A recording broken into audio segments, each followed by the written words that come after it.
extra time. You mentioned you've got so much depth in the batting lineup, obviously, but how big a loss is Warner, and is that a concern as well for the upcoming T20s as well?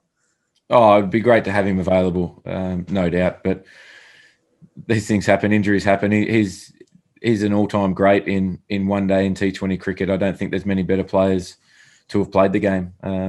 So any team that he's not a part of is going to be slightly weaker, I think. But we've got guys that can step up and really contribute heavily in that role as well.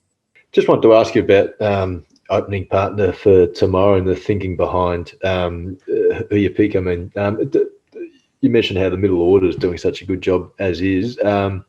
Is part of your thinking then, I suppose, have minimal disruption to your lineup and whether that plays into, say, Matthew Wade's favour and that is a like for David, and also that you don't have to move any other parts?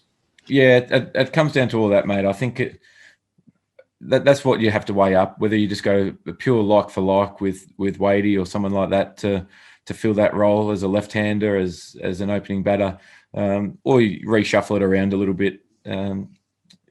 Yeah, like I said earlier, the middle order's been playing really well as a group. So there's still flexibility there, though, and I think that's the beauty of being 2-0 up in the series, that you can look to experiment if you want to do that, or you can look to play the safe option. But yeah, it all comes down to being really clear. Everyone's been playing their role really well. So whether that changes for one person or two people, I don't think it'll be a huge disruption to the team, though. And do you feel as if the dominance the batsmen have had over the India's bowlers early, is there any edge the players can take into the Test series? Well, I guess that'll be in the back of everyone's mind who's playing in them tests. I know that for someone like Smithy, once he's up and going, he can be a hard man to stop. So regardless of what conditions you go to, if he's confident in himself and that he's feeling good against a certain bowler, that could be, well, that's definitely playing into his hands, especially now that he's found them. What are some of the pros and cons of obviously Wadey and Marnus, and what are the sort of things you'll be weighing up between those guys?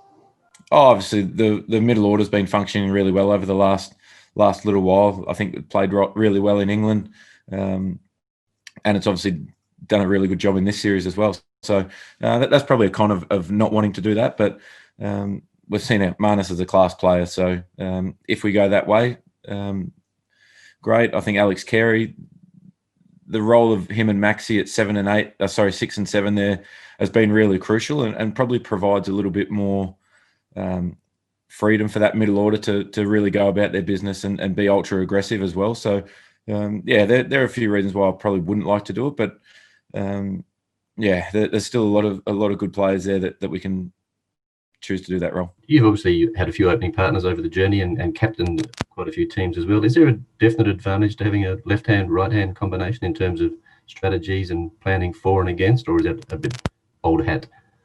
Good question. I think it definitely has its advantages at times, and I think with Davey and I in particular, we're so different styles of play that whether it's left hand and right hand, I don't think would make a huge amount of difference. It's tough to. As an example, I think if you use Langer and Hayden as an opening combination, they played so differently that you had to bowl totally different to each of them anyway, regardless of whether they were both left-handed, both right, or left-right.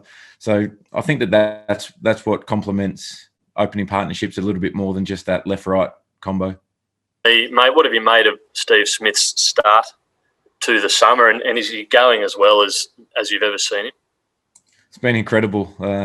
262 ball hundreds is to get one of them is bloody hard. But to back it up again and play pretty flawless innings. I mean, striking it like that with very minimal risk, I think, just shows the absolute class of him. He's worked so hard on his game, I suppose, to rein it back in from IPL, where he was probably trying to go a little bit too hard. So just he stayed in his bubble and played absolutely beautifully. it doesn't have too many weaknesses when he's on. You mentioned Smith's incredible form of late, but you must be pretty pleased with your own knocks. And also, how confident are you of a clean sweep tomorrow?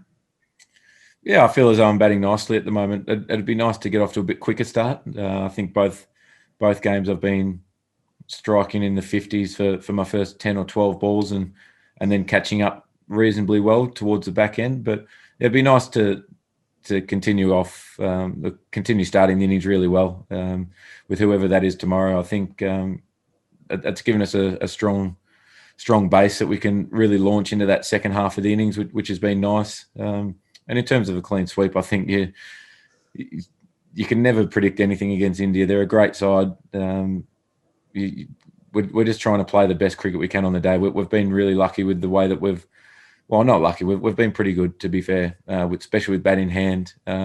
With the ball, we've done what's required at exactly when we've needed it. So, yeah, I'm really happy with how we're progressing. How the I suppose the makeup of the side has been really balanced for a while.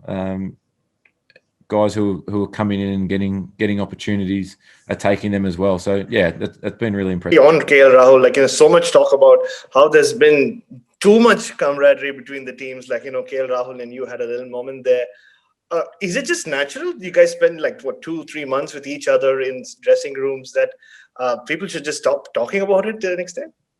I can tell you on the field, it's definitely not any less competitive than what it has been in the past. It's I think you can see by the scores that they've been high scoring, entertaining games, and it's definitely been very fierce on the field as well. So I think people are reading into that a little bit too much. Hit the subscribe option and the bell icon to get all the exclusive sports videos on Extra Time.